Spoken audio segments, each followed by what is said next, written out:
Mense kom agter ons is anders. Ons moet anders wees.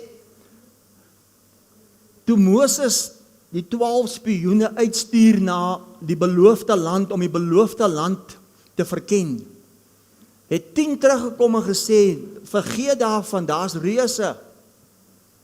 En hulle het gesê, ons is springkane in hulle oë. Hoekom hulle dit gesê? Want hulle was springkane in hulle eie oë. 2 het gesê, Caleb en Joshua het gesê, dis 'n land van melk en honing. In Caleb en in Joshua was 'n anderster gees. Soveel so, toe Moses trek, toe was Caleb 40 jaar oud. En later toe Joshua oorneem, toe sê Caleb, ek is nou 85 jaar oud, en ek is nog net so jonk en sterk as toe ek 40 jaar oud was. Ek profeteer en verklaar, dat as ek 85 is en hulle nooi my weer na so 'n funksie toe, sal hulle verbaas wees, want ek is nog net so jonk en so kragtig toe ek 18 was. Sê 'n anderster gees. Mense, waarmee is ons besig? Daar sê Richard dit met lewe. Nie sommer enige lewe nie lewe in my vermoë nie. God se kwaliteit lewe, want Abba Vader het begeer sy rusplek, sy woonplek vir ewig. 'n Vleesliggaam.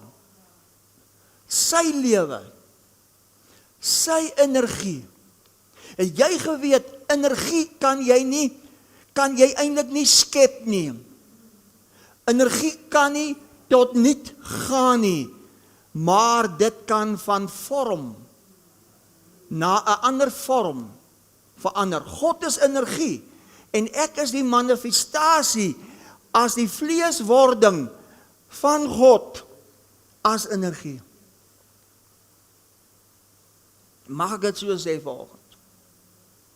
Vanoggend gaan ons kyk na deel 11 in ons reeks, die volle grootte Christus. En dis 'n grootte om jou liggaam nie meer te sien as jou liggaam nie, maar om jou liggaam te sien as God se woning, as God se tempel. Daarom respekteer jy die liggaam. Ek respekteer die liggaam. Ek skryf hierdie liggaam hoog aan.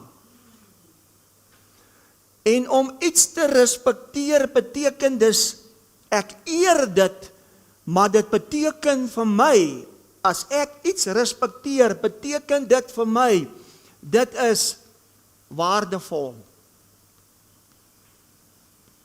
Het jy geweet, jou vleesliggaam is vir God.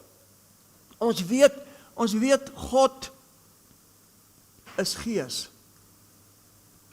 Het jy geweet, jou vleesliggaam is vir God waardevol. Het jy geweet, vir enige gees, selfs vir God wat gees is, om wettig op die aarde te wees, om wettig op die aarde verteenwoordig te word, het 'n vleesliggaam nodig. Het jy geweet, jy en ek, wat uit God gebore is as gees, het 'n vleesliggaam nodig. Want as jy hierdie vleesliggaam verloor, moet jy as gees terugkeer na God.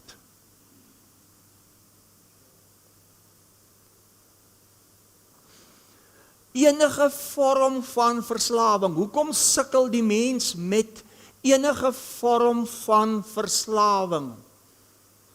Want enige vorm van verslawing is 'n gees. En vir daardie gees om sy karakter, sy persoonlikheid te kan openbaar as wettig op die aarde, het 'n vleesliggaam nodig. Dis hoekom die mens so sukkel met vleesbegeertes. Want ons stryd is nie teen vlees en bloed nie. Is teen owerhede, is teen magte, is teen beginsels. Dis teen 'n identiteit. En dit is alles 'n bewustheid. God moes die mens maak, laat ons mense maak, laat ons mense word na ons beeld, ons gelykenis en laat hulle heers. En ons heerskappy is uit ons identiteit. Want soos wat hy is, so is ons. Soos wat hy ons sien, so sien ons hom. 1. En as ons net hier gestop het, dit beteken ons is volkome. Jy's perfek. As ons hier gestop het, was als nou volkome, volmaak, perfek. Maar dit was nog steeds nie wettig op die aarde nie. Die hemele is hemele vir die Here, maar die aarde het hy aan die mensekinders gegee. En die koneksie, die dimensie tussen hemel en aarde is 'n vleesliggaam. Daarom in jou vleesliggaam is die volheid, is die koninkryk, is die Heilige Gees. Mag ons by die openbaring kom van hoe wonderlik kosbaar jou vleesliggaam is. Al word dit nou ouer. Al word hare gryser. Want daar was 'n plan. Maar omdat ons die plan nie verstaan nie, omdat ons God se domein nie verstaan nie, en omdat ons redeneer, ag Rudy, hierdie is maar net uit stof. En hierdie moet terugkeer na stof, sal dit vir my en vir jou so wees. Maar as ons gaan uitkom by die ware ontdekking van wie ons eintlik is, en ons besef, maar ons is nie uit die wil van 'n man, of uit vlees en bloed nie, want God moes jou ouers gebruik, om jou net hier te kry. Sodat ek en jy kan uitkom by die volle waarheid as die openbaring, ons is eintlik uit God gebore. Sodat iets kan gebeur in hierdie liggaam wat sterflik is. Ou Paulus praat van punt nommer 1, ons is bekleed. Ons is bekleed met 'n sterflike. Dit was God se begin. Maar nou moet ons oorklee. Sodat die sterflike deur lewe verslind kan word. En dan sê Paulus, ons wil net nie ontklee nie. Om te ontklee beteken dood. Dit beteken jy's naak. Jy het jou kleed verloor. Daarom is hierdie sterflike kleed so belangrik. Ek gaan nou vir jou wys hoekom. Want in geesdimensie, uit geesdimensie is daar siel. Nou siel is die verstaan. Siel is die weet. En dit word genoem jou bewus.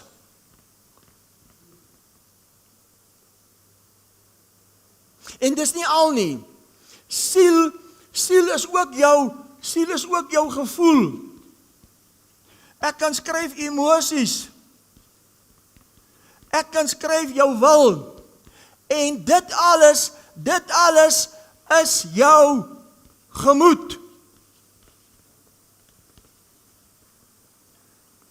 Toe Jesus op die berg van verheerliking vir ons wys hoe lyk ons as die opgewekte verheerlikte Christus, het sy gesig geblink. Sy klere het van 'n gedaante verander. Dit beteken oorklee sodat sterflike deur lewe verslind kan word. En daai gedaante gesigsverandering is sy innerlike gemoed. Het jy geweet jou innerlike gemoed? Ek gaan 'n ander kleur gebruik. Jou innerlike gemoed word genoem die innerlike mens. Het jy geweet, jou gemoed bepaal as gevolg van jou bewustheid hoe dit gaan met liggaam.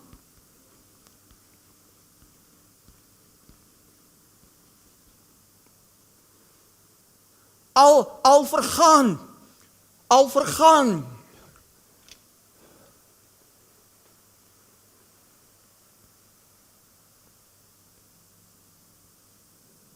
Jessie, nou wil ek 'n mannetjie teken, maar dit sukkel.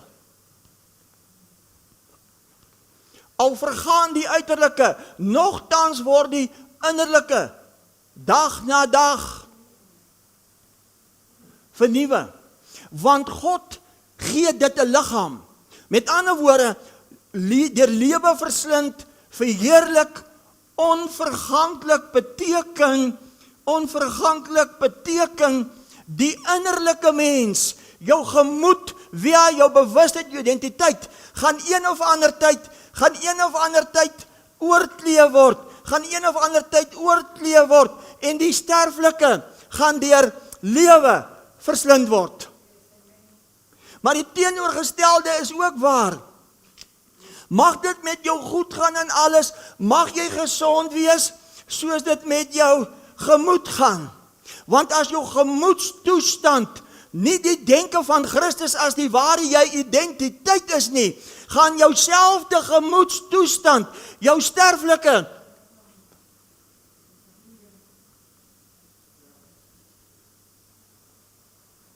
daarom is dood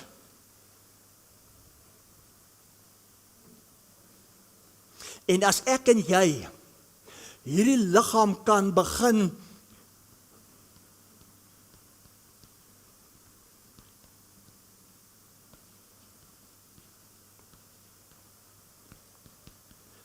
as die tempel, as die woning van God, sal siekte, sal dood, sy krag as 'n bewustheid verloor.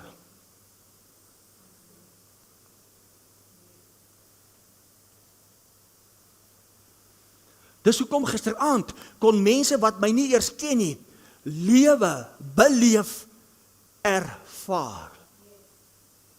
Want my persepsie van lewe word geëer, word gerespekteer in 'n liggaam.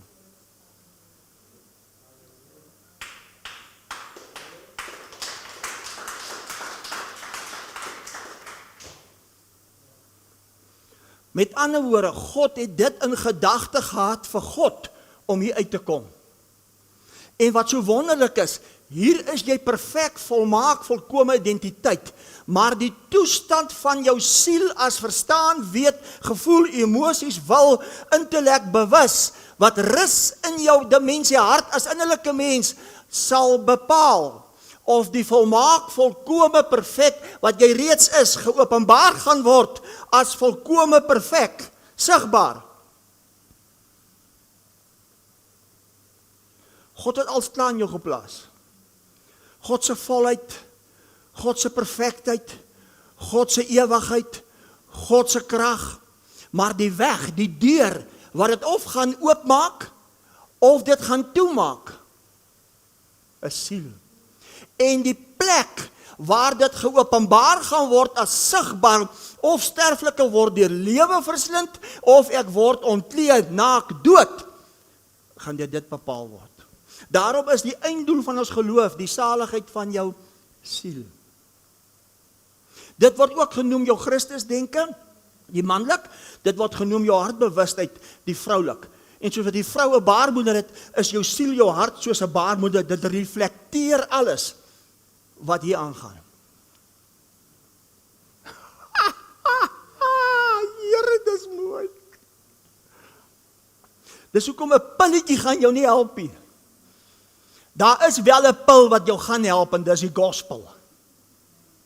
Dis die enigste pil wat jou gaan help en dis die gospel, fynkie. So kom ons begin. Kyk gou wat sê Kolossense 4. Kyk gou wat sê Kolossense 4. Respekteer Abba Vader met jou liggaam, want jou liggaam is sy tempel, sy woning. Kolossense 4 vers 2. Volhard in die gebed en waak daarin met danksegging en bid tegelijkertyd ook vir ons dat God vir ons die deur van die woord mag open om te spreek van die verborgenheid van Christus, waarvoor ek ook in boeye is, dat ek dit openbaar kan maak, soos ek dit behoort te spreek. Met ander woorde, dit wat jy vanoggend op die bord sien, is 'n verborgenheid. En hierdie verborgenheid is groot. Die grootsheid van die verborgenheid is dat hierdie godsaligheid, wie en wat God is, word geopenbaar in vlees. Wie se vlees? Nou sê Paulus, bid vir my, dat die deur vir ons sal oopgaan om hierdie verborgenheid van Christus nie net te preek nie, maar te openbaar. Wat is hierdie verborgenheid? Kom ons kleur hom so 'n bietjie in. Kyk gou wat sê Efesiërs 3 gou oor dit. Kyk gou wat sê Efesiërs 3 oor dit. Kyk gou wat sê Efesiërs 3. Wat is hierdie verborgenheid? Efesiërs 3 vers 4, dat hy aan my deur 'n openbaring bekend gemaak het, die verborgenheid, soos ek tevore kortliks geskryf het. Vers 6, dat die heidene beteken al die ander nasies, nie meer net die Jode nie. Die Jode is nie meer 'n uitverkore nie, dis volbring. Daar is nie meer 'n Jood nie, daar is nie meer 'n Griek nie. Dat almal as mede-erfgename, kyk op die bord, ek en jy as dit is 'n mede-erfgenaam van Christus. Met ander woorde, wat Christus is, wat Christus openbaar, is wat ek en jy is, en wat ek en jy openbaar as mede. Met ander woorde, die een kan nie sonder die ander nie. Die een kan nie geopenbaar word, as die ander nie sigbaar word nie. Met ander woorde, ek kan nie Christus openbaar, as ek nie met Christus besig is nie, met die verborgenheid nie. Die andere is ook waar. As Christus wat die verborgenheid geopenbaar is, moet ek as mede-erfgenaam ook geopenbaar word, as sigbaar. Dis die goeie nuus van dit. Nou sê hy in vers 6, dat die heidene mede-erfgename is en medelede, luister mooi, van die liggaam en mededeelgenote aan sy belofte in Christus deur die evangelie. Sê die liggaam. Ek soek almal se aandag. Dit gaan vir God nou, vir ons wat almal behoort aan die opgewekte verheerlikte Christus. Dit gaan nie oor 'n wegraping nie. Dit gaan nie oor 'n eindtyd nie. Dit gaan nie oor die hemel nie. Dit gaan as 'n verborgenheid vir God oor 'n liggaam. En dit was eeue en geslagte verborge. Kyk wat sê vers 30. Waar is ek nou? My Bybel het omgeblaai. Kyk wat sê vers 9, vers 9. En vir almal aan die lig te bring, wat die gemeenskap is van die verborgenheid, wat van eeue af, dit was nog altyd verborge, in God, wat alles geskaap het, deur Christus Jesus. Met ander woorde, mense, dis hoekom nog so min respek het vir dit waarmee Christus besig is, want dis 'n verborgenheid wat vir eeue en geslagte verborge was, maar nie meer nie, nie in hierdie bediening nie. Hoekom dit alles? Kyk wat sê vers 16. Efesiërs 4 vers, my Bybel bly, Efesiërs 3 vers 16. Hoor nou mooi. Efesiërs 3 vers 16 is hierdie lekker wynkie wat hier waai. Efesiërs 3 vers 16 sê nou, dat hy aan julle mag gee na die rykdom van sy heerlikheid, om met krag versterk te word, deur sy gees, kyk op die bord, in die innerlike mens, sodat die verborgenheid van Christus, sodat Christus deur die geloof van Christus, in julle harte kan woon, julle wat in die liefde gewortel en gegrond is, en julle in staat kan wees om saam met al die heiliges ten volle te begryp wat die breedte, lengte, diepte, hoogte is, en die liefde van Christus te ken, wat die kennis betref, sodat julle vervul kan word tot al die volheid van God, en aan hom wat nou mag het om te doen, ver bo alles wat ons bid of dink, volgens die krag wat nou in ons werk, aan hom die heerlikheid in die gemeente, wat die liggaam van Christus is, deur alle geslagte, sê tot in ewigheid. Sodat jy kan verstaan, luister mooi, wat die lengte, wat die breedte, wat die hoogte, wat die diepte is, sodat jy net kan verstaan, wat die verborgenheid is as die openbaring, as volkome, perfek, volmaak, sodat dit geopenbaar kan word as sigbaar, in jou vleesliggaam. Want hy is nou by magte om te doen, Christus is nou by magte om te doen ver bo dit, wat jy bid of dink, volgens die krag wat waar werk, wat in jou werk. Ek het gisteraan vir die mense gesê, jy stap in met die teenwoordigheid in jou. En hy kan net doen, volgens dit, wat in jou werk, volgens dit wat in jou werk. En jou gemoed, jou bewustheid, speel 'n geweldige rol om hom te respekteer, hierdie liggaam, as die woning, as die tempel van 'n lewende God. As ek dit vir jou sê, dan voel ek,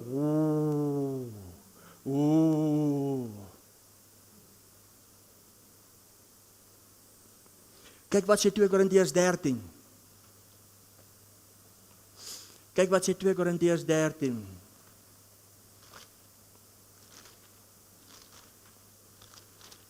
Vers 5. Ondersoek julle self of julle in die geloof is. O koeke makranka. Sê vir my, julle kerk of julle plek waar julle aanbid, in watter geloof is julle? Baie ouens is in 'n eindtyd geloof. Baie ouens is in 'n hemel toe gaan geloof, maar om hemel toe te gaan moet jy ontleed. Nou vra hy met verwaandheid, lig van die wêreldbediening, in watter geloof is julle?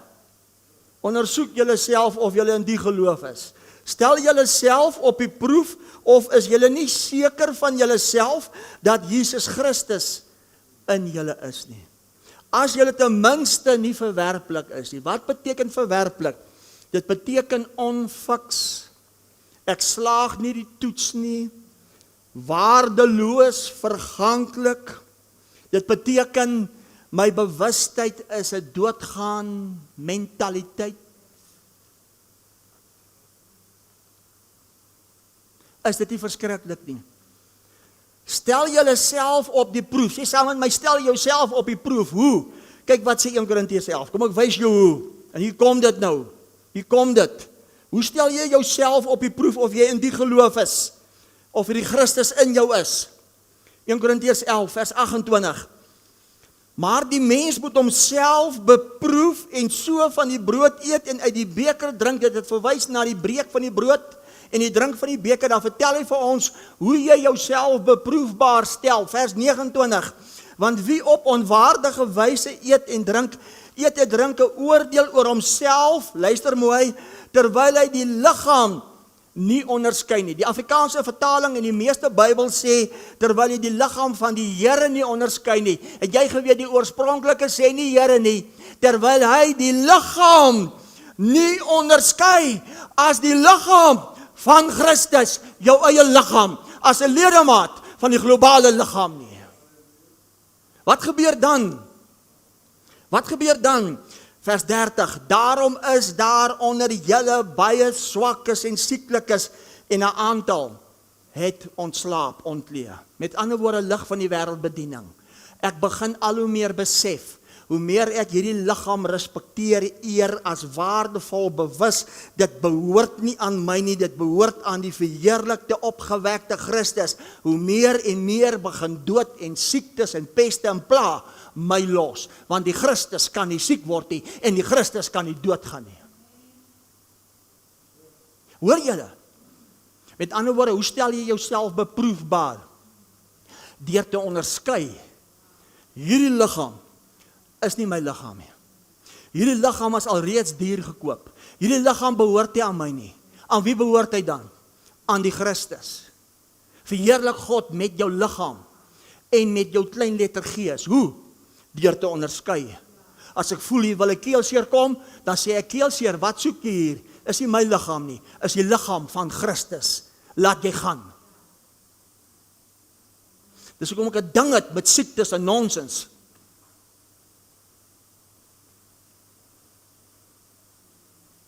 Hoor julle hoe kosbaar is dit? Hoor ons hoe groot is dit?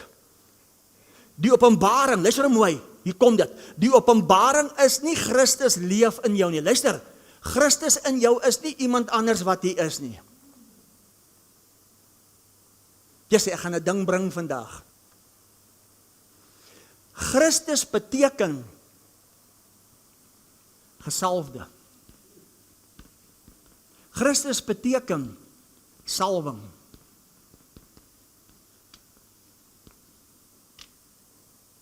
So Christus in jou is 'n sekere salwing, is 'n sekere olie, is 'n sekere iets. Kyk gou wat sê 1 Johannes 2 vers 27 oor dit. 1 Johannes 2 vers 27. 1 Johannes 2 27 sê, en die salwing wat julle van hom het, of wat julle van hom ontvang het, bly in julle, en julle het nie nodig dat iemand julle leer nie, maar soos dieselfde salwing julle aangaande alles leer, soos dit ook waar en geen leuen nie, en soos die julle geleer het, so moet julle in hom bly. Kyk wat sê vers 20, en julle het die salwing van die Heilige, sê Christus in my, en weet alles. Ek soek jou aandag. Jesus, Here, dit beteken in jou, as die salwing Christus in jou weet alles. Met ander woorde, as jy in 'n situasie kom, as jy in omstandighede kom, gaan die Christus in jou, hierdie salwing, hierdie olie, wat alles weet aan jou openbaar, draai links, draai regs, as die Christus denke. Maar wat gebruik ons? Wat gebruik ons?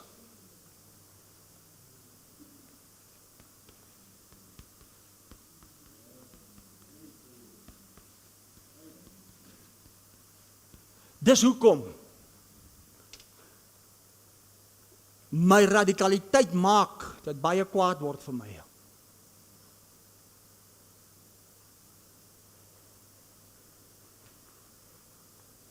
Wat kan 'n mens aan my doen? Wat kan hierdie wêreld aan my doen? Weet jy wie is ek? Geen wonder gisteraand sorg ek het op al sy wie daai een nou sê, "Jessie, daai man is skatryk." Ek hou van daardie stelling. Sê Christus in my. Sê die salwing van die Heilige. Met ander woorde, luister mooi. Die openbaring van die verborgenheid is nie Christus leef in jou nie. Die openbaring van die verborgenheid is Christus in jou as jy. Christus in jou as jy. Daar's nie 'n ander een in jou en jy's 'n ander een nie. Daarom kan jy nie 'n volgeling of 'n disipel wees nie. Jy kan net wees die openbaring as hy. Want jy's die liggaam. Hy's die hoof, maar jy's die liggaam. Hier waar ek nou staan is my hoof en my liggaam. Ek gaan nou my liggaam gebruik. My hoof, wat 'n bewustheid is, gee 'n opdrag. Tel die stoel op. Wie tel die stoel op? Wie beweeg? Die liggaam. Wie is die vervulling van die stoel wat opgetel word? Die liggaam. Wie is die vervulling van die Christus, die heerlikheid wat die aarde moet bedek, soos die waters die seebodem? Die liggaam. Wie is die liggaam? Hier sit hy. Die verborgenheid van Christus is nie iemand anders in jou wat deur jou wil lewe nie.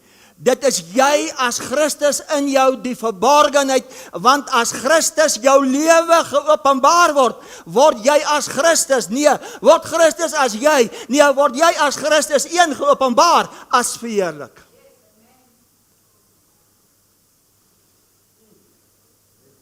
Laat ons mense word, hy dit kom word, as hulle beeld, as hulle gelykenis, en laat ons heers Hoe heers ons? Ons heers deur die vrug, deur die karakter, deur die persoonlikheid, as gevolg van die salwing van die Heilige in my, wat my alles leer as hy. Daarom het hy my alles geskenk, 2 Petrus 1 vers 3 en 4, wat tot hierdie lewe lei, sodat ek in hierdie lewe kan openbaar, 'n godsvrug, 'n persoonlikheid, 'n karakter as hy. Woe! En as jy wil ontleed dood, het dit sy wettige reg op die aarde verloor en moet die aarde verlaat. En dit was te vergeefs. Hoe verskriklik. Hoe verskriklik. Kyk hoe lyk hierdie verborgenheid Christus jy. Kyk wat sê Kolossense 1. Is dit nie mooi nie? Ontvang ons iets. Kyk wat sê Kolossense 1. Kolossense 1:26. Die verborgenheid wat eeue en geslagte verborge was, maar wat nou geopenbaar is aan sy heiliges, aan wie God wou bekend maak wat die rykdom van die heerlikheid. Wat beteken die rykdom van die heerlikheid? Dit beteken, dit gaan al hoe meer in heerlikheid geopenbaar word, dit gaan al hoe dieper, dit gaan al hoe groter, dit gaan al hoe wonderliker, dit gaan al hoe meer verheerlik en verheerlik en verheerlik, tot 'n manifestasie as, al wat gaan oorbly, is net God, want uit hom, deur hom en tot hom, is alle dinge. Halleluja. Hoor julle, wat is dit? Aan wie God wil bekend maak, wat die rykdom van die heerlikheid, van die verborgenheid onder die heidene is. Dit is Christus onder julle. Die oorspronklike sê, dit is Christus in julle. Die hoop van die heerlikheid. Ek het hoop doodgetrek, toe maak ek dit die geloof van die heerlikheid, want dit is nie meer vir my 'n hoop nie. Die geloof van die heerlikheid as oortuiging. Daarom kyk gou wat sê Efesiërs 5 oor dit. Kyk gou wat sê Efesiërs 5. Sê dit was verborge vir eeue en geslagte. Sê maar nie vir ons nie. Sê mense gaan agterkom. Ons is anders. Ondersoek julle self of julle in die geloof is. Stel julle self op die proef in situasies, omstandighede, of is julle nie seker van julle self dat Christus in julle, dat Christus julle is nie. Mense, dis groot. Dit word 'n lewenswandel as 'n bewustheid. Kyk wat sê Efesiërs 5:32. Hierdie verborgenheid is groot, maar ek sê dit met die oog op Christus en die gemeente. In hakkies, gemeente is liggaam.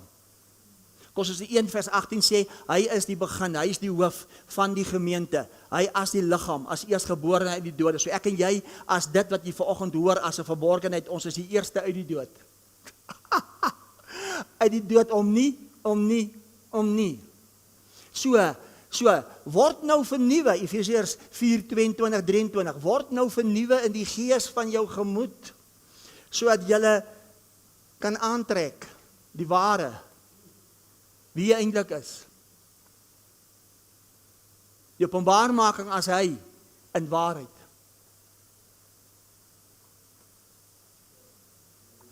Efesiërs 5:32, hierdie verborgenheid is groot, maar ek sê dit met die oog op Christus en die gemeente. Kyk wat sê vers 27, sodat hy die gemeente vorm kan stel, sodat hy sy liggaam vorm kan stel, verheerlik, sonder vlek of rimpel of iets dergeliks, maar dat dit heilig en sonder gebrek kan wees. Kyk op die bord.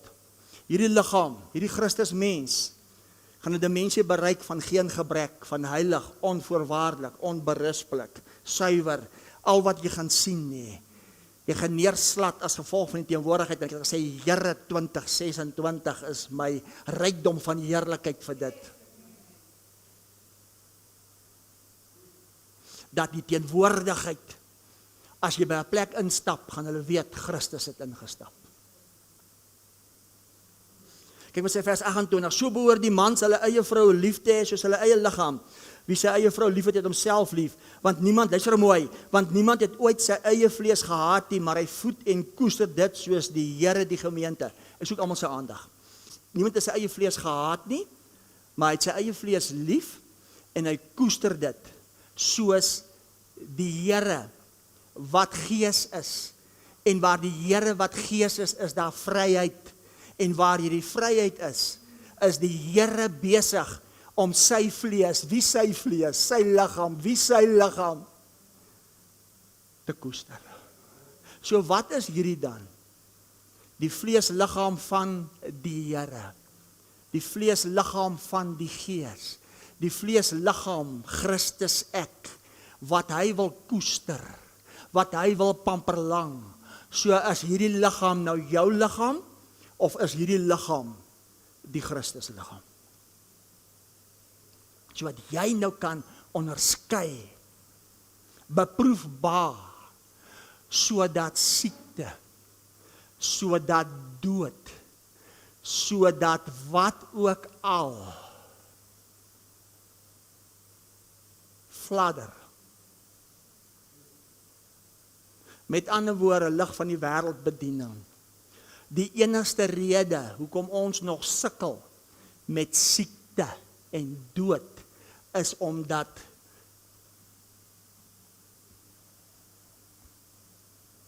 nie onderdanig, versadig as 'n vrou aan jou eie man.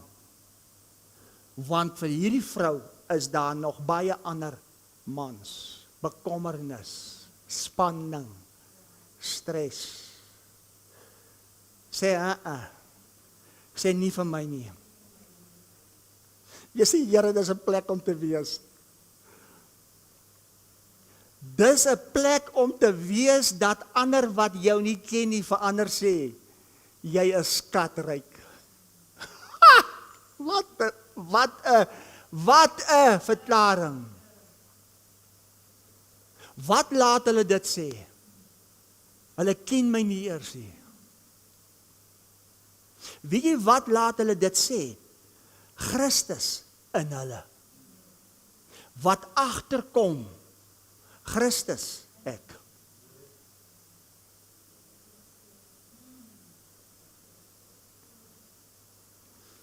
Wat is dan hierdie verborgenheid? As ons sy vlees is. Johannes 12:24, ek quoteer, as die koringkorrel nie in die grond geval het en gesterf het nie, sou hy alleen bly. Maar toe in die grond val en sterf, en ons saam hom opgewek word, is daar nou baie vrug. Ek en jy is die vrug van die verheerlikte opgewekte Christus. En dis nie ingewikkeld nie, want die salwing van hierdie heilige Christus, jy is in jou en hy leer jou alles. Sê dis 'n plek van rus. Dis 'n plek van verbaas wees om net te beleef en te ervaar hoe wonderlik God is as geopenbaar sigbaar in vlees. Is dit nie mooi nie? Is dit nie mooi nie? Dis dit nie mooi nie. Kyk gou wat sê 1 Johannes 3. Kyk gou wat sê 1 Johannes 3 oor dit. 1 Johannes 3. Vers 1, kyk wat 'n groot liefde die Vader aan ons bewys het, dat ons kinders, ander vertaling sê, seuns van God genoem kan word. Om hierdie rede ken die wêreld ons nie, omdat dit hom nie geken het nie.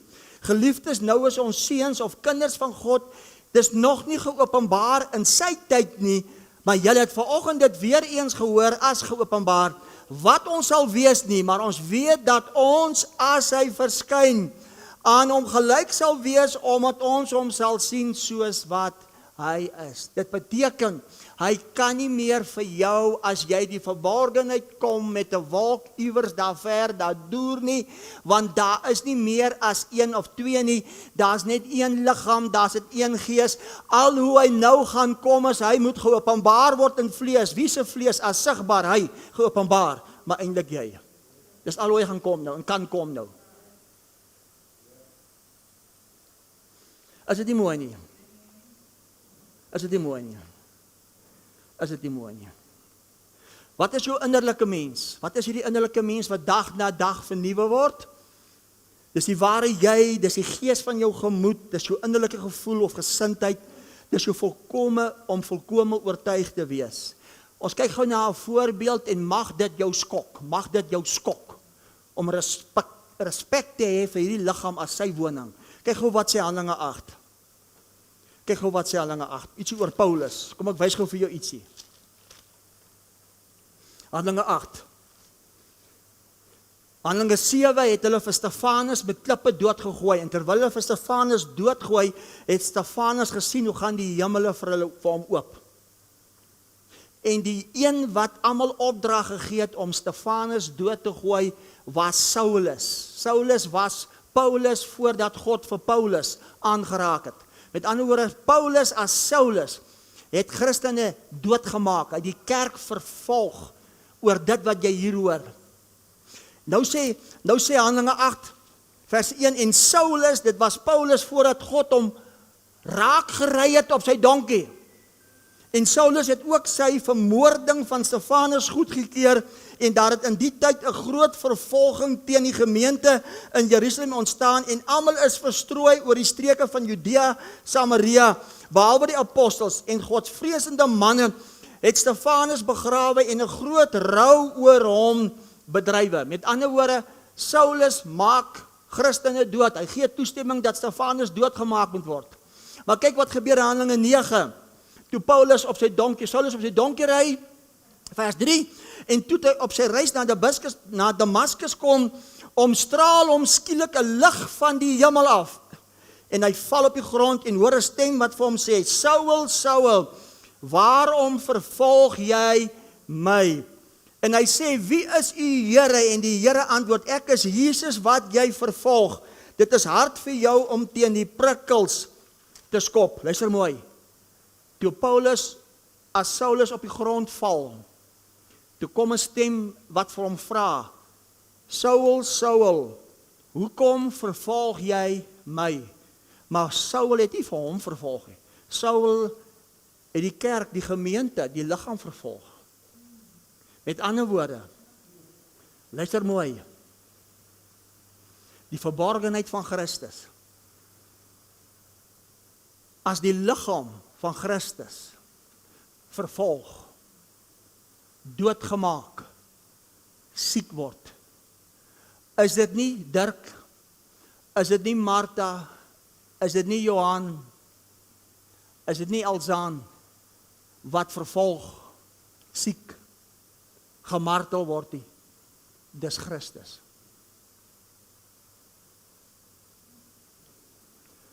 So elke mens op hierdie aarde, wat ontklee, wat doodgaan, is nie eintlik, dit eintlik hulle nie, dis eintlik Christus.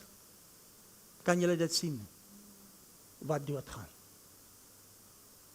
Dis eintlik Christus, wat siek word, omdat ons nie beproefbaar bevind word, as ons kan onderskei, die ware, die Christus. Daarom kyk gou wat sê Efesiërs 5. Is dit nie verskriklik nie? Dis hoekom in Johannes 8:37 gesê het, as die woord nie ingang vind nie, maak julle my, wat maak ons dood? As opgewek, verheerlik na die opstanding, ons maak die Christus liggaam dood. Het julle gehoor wat ek vanoggend kom sê?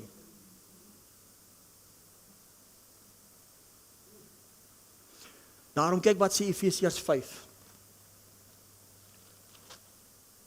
Vers 30, want ons is lede van sy liggaam, van sy vlees. Meer nog, kyk wat sê 1 Korintiërs 12.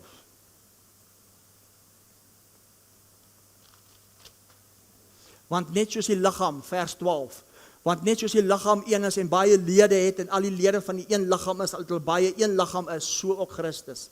Want ons is almal ook deur een gees gedoop tot een liggaam, of as Jood, Griek, slaaf, vryman is, ons is almal van een gees. Sê 'n Christus gees, sê dieselfde salwing, wat ons alles leer, want vers 27, want julle is die liggaam van Christus, jy is die liggaam, jy is die vleesliggaam van Christus, en lede afsonderlik. So ek wil jou uitnooi, begin hierdie liggaam, as die liggaam van Christus, as die huis, as die tempel, as die woning van God, onderskei, respekteer, eer, waardevol, hoogag as 'n bewustheid, dan sal nie net jou gemoed nie, maar siel die vrou sal versadig word, sodat Christus denke die man haar kan bevrug en Christus geopenbaar kan word. Wow. Wow. Ek het 'n paar goed hier neergeskryf wat ek wou los, maar ek sien is vroeg, ek sommer lees. Jy as Christus wese, jy as die Christus liggaam, wat oorklee moet word as die innerlike mens bidklee, verheerlik onverganklik. Jy bestaan uit 50 triljoen selle. Kyk hoe groot is dit. Die selle maak van jou 'n lewende wese. Jy is 'n gemeenskap van selle en nie 'n enkel persoon nie. Elke sel het sy eie intellek en al die funksies van jou liggaam is teenwoordig in elke sel soos jou immuunstelsel en senuweestelsel. Jy as wese, as persoon, Christus mens, is eintlik 'n gemeenskap van selle soos 'n dorp of 'n stad. Daarom sê Matteus 5 vers 14, julle is 'n stad op 'n berg, julle is die lig van die wêreld. Dis hoe jy lyk. Enige stad of dorp word bestuur deur 'n munisipaliteit en volgens 'n munisipaliteit is die stad groeiend of korrup. Kom, kyk hoe lyk Kuruman. Kyk hoe lyk die slaggate. Kyk na ons krag. Sê maar moet ophou kyk. Sê ons moet ophou kyk hoe lyk Kuruman.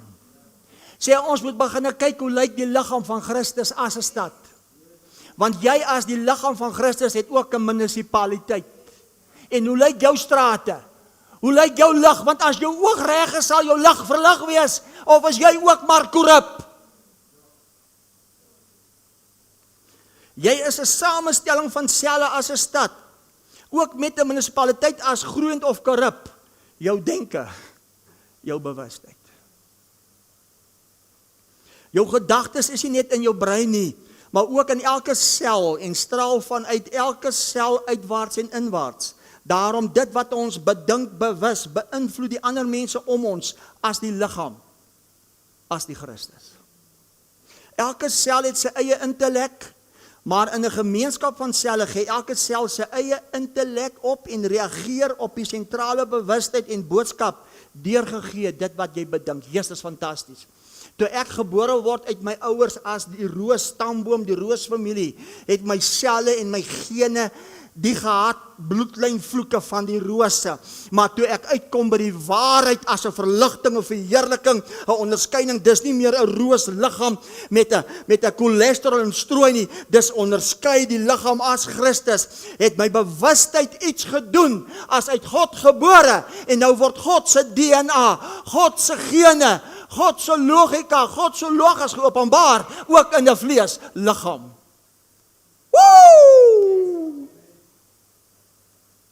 Elke sel het sy eie intellek, maar in 'n gemeenskap van selle gee elke sel sy eie intellek op en reageer op die sentrale bewustheid en boodskap deurgegee dit wat jy bedink. As die bewustheid boodskap is om dood te gaan, sal elke sel in jou liggaam een of ander tyd wil dood gaan. Dis hoekom 50 triljoen selle in hierdie liggaam profeteer, manifesteer, verklaar die verborgenheid, lewe, die Christus lewe. Yes, en ek beleef dit. Ek beleef dit. Die wetenskap van lewe of lewende wesens word biologie genoem. Die Griekse betekenis vir biologie is bios of logos. Logos. In die begin was God se logos. En die logos, die woord was God. In die begin was God se logika, die Christus. En die logika is die Christus. Uit hom en deur hom en tot hom is alle dinge. En hierdie logos, hierdie biologie, hierdie persepsie wat ek het, is die lig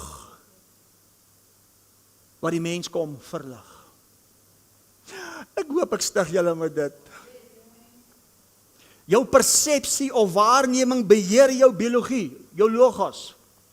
Want soos wat jy die lewe sien, luister nou mooi, sê, nou gaan ons oor jou gemoed praat.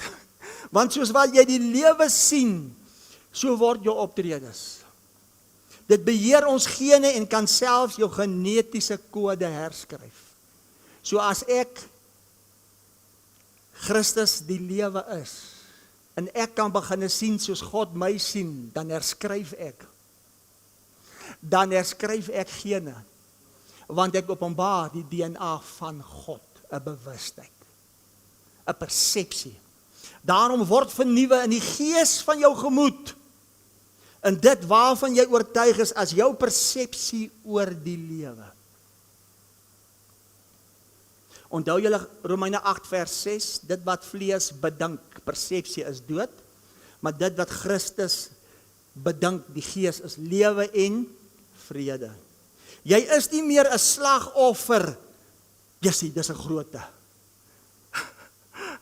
Ek is baie ek vergewe vir my as ek myself gebruik, maar ek weet van niemand anders as myself nie.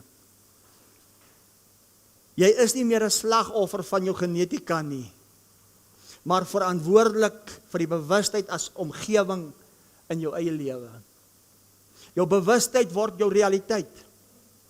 Dit wat jy glo word jou lewe in jou inwaarts en uitwaarts as jou omgewing of wêreld waarin jy woon. Jy agtergekom, 2 mense kan in dieselfde huis bly, maar hulle leef 2 verskillende wêrelde.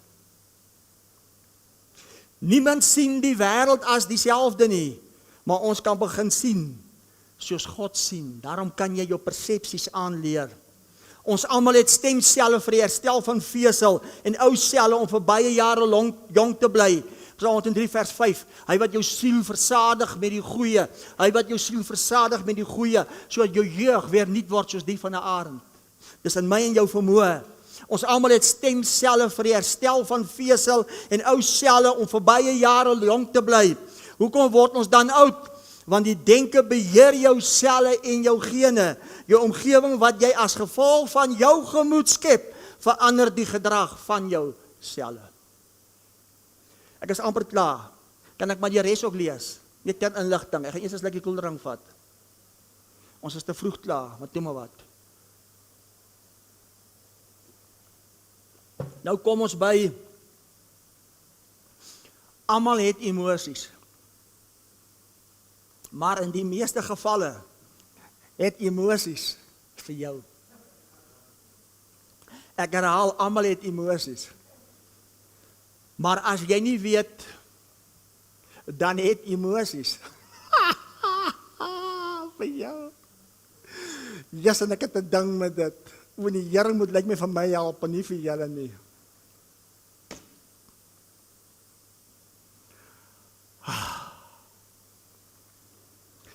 Emosies is betrokke by elke gedagte wat ons bou.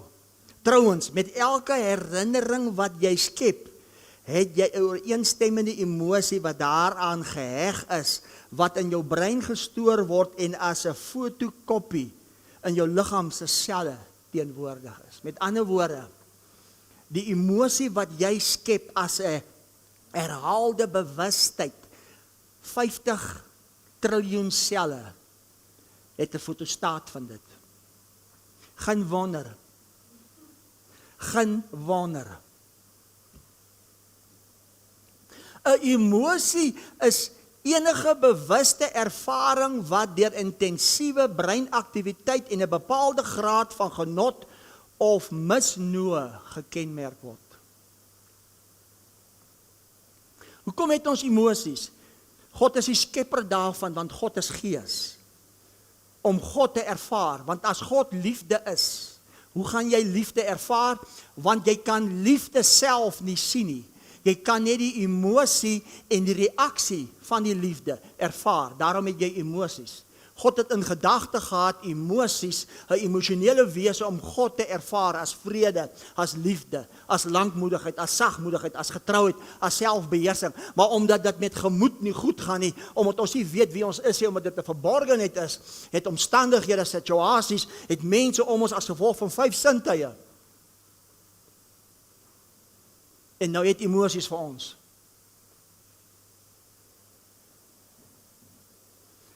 Jou siel is die spieël wat weerspieël die volkome perfek, maar volgens wat jy verstaan, weet as waarheid. Daarom sal jy en kan jy net die waarheid ken, en as jy ken van die waarheid in jou siel, jou emosies, gevoel, wil, verstaan, weet, bewus, wat sal weerspieël die volkome, die volmaak, dit wat jy eintlik reeds is. Jy gehoor?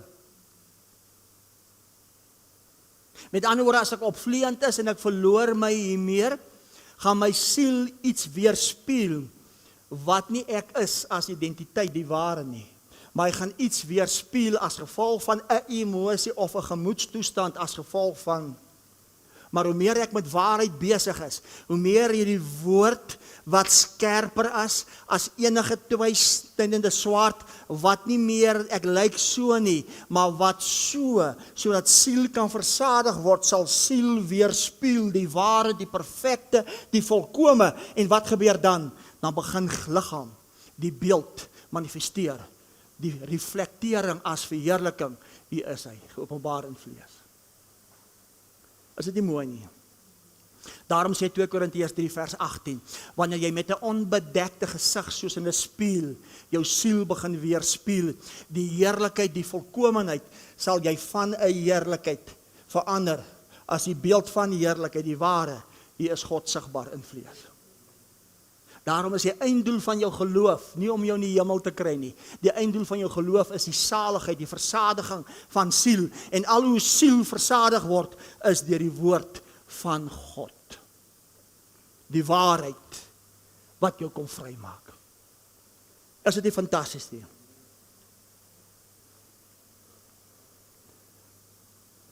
Siel is die spieël van die innerlike mens, as die gees van God in die gees van die mens. Is dit interessant nie? Net 'n mens het 'n klein liter gees, 'n dier het dit nie, 'n dier het net 'n siel. Hoekom is dit so? Want dis God se rusplek, dis God se begeerte, dis God se woonplek, sodat siel versadig word, sodat vlees liggaam kan openbaar as verheerlik, sigbaar. Hier is God geopenbaar in vlees. Is dit nie mooi nie? En God is fantasties. Jy sê dis fantasties mense. Dis fantasties.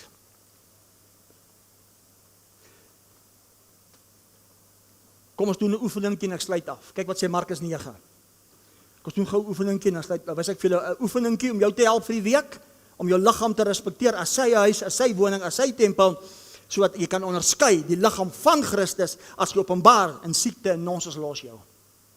Kyk wat sê Markus 9 en ek sluit af met dit. Markus 9 vers 2. En na 6 dae het Jesus vir Petrus en Jakobus en Johannes saamgeneem en hulle alleen op 'n hoë berg in eensaamheid geneem en hy het voor hulle van gedaante verander. Wie wil hier begin leef? Wat beteken dit?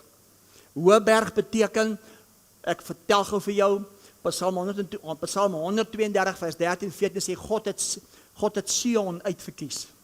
Hy het Sion as woonplek, as rusplek vir hom begeer en gesê, hier wil ek vir ewig woon.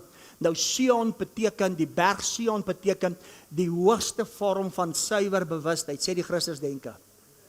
Met ander woorde, die Christusdenke is die plek wat God uitverkies het om God te openbaar as sigbaar. Nou sê hy, hulle was op 'n hoë berg. Hoë berg beteken die hoogste vorm as suiwer denke as ek. Dit beteken as jy vanoggend hier sit en daar's 'n gemoedstoestand of 'n emosie wat jou boelie, gaan klim op die berg. Dit beteken nie gaan klim op gemaan koppie. Dit beteken gemaak bietjie jou deur toe en raak bewus as 'n suiwer bewustheid, 'n hoër. En ek het verlede Sondag gesê, hoër is nie opwaarts nie. Hoër is inwaarts, die ware. Ek leef uit hierdie dimensie en ek begin al hoe meer suiwer Christus openbaar as net vrede. As net vrede. En hulle was op 'n berg met eensaamheid. Sê saam met my eensaamheid. Eensaamheid beteken om persoonlik in besit te neem.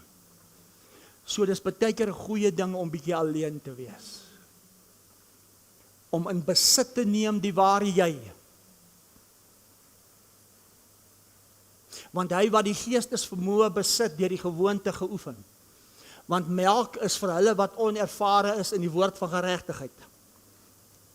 Om persoonlik in besit te neem, van gedaante verander, kyk gou mooi, jou gemoed, jou innerlike gevoel, jou gesindheid. verander.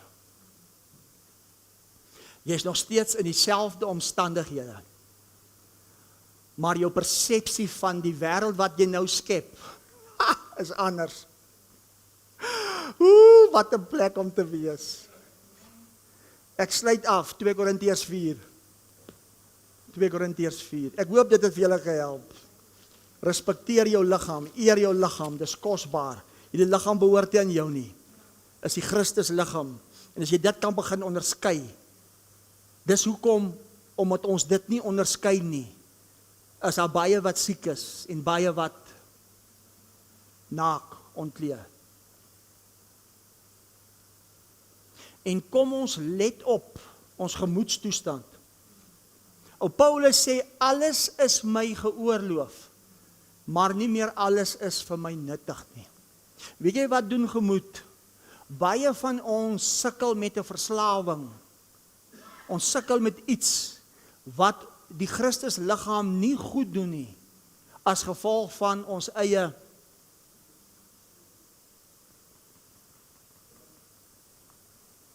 met ander woorde, kan ek iemand gou goeie raad gee? Hou op om op te hou. Gaan klim op die berg in eensaamheid. Dan gaan dit waarmee jy sukkel om op te hou, jou laat ophou. Want dit gaan goed gaan met, en outomaties gaan dit goed dan met, en jy beleef en ervaar dit.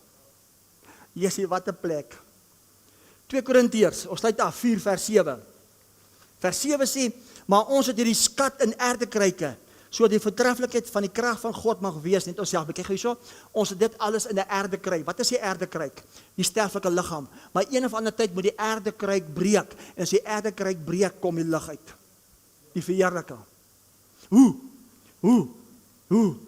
Kyk wat sê vers 8, hier kom dit. Hier is 'n sleutel. In alles word ons verdruk, maar ons is nie te neergedruk nie. Ons is verleë, maar nie radeloos nie. Vervolg, maar nie verlate nie. Neergewerp, maar nie vernietig nie. Ek is verskriklik jammer om vir jou te sê, dit alles, as dit met jou goed gaan, dit manifesteer, wanneer dit nie so goed gaan nie. Dis waar dit geopenbaar word. Geestelike groei word nie bepaal as dit goed gaan nie. Geestelike groei gaan bepaal word hoe dit met jou gaan as dit sleg gaan. Hoor julle wat ek sê?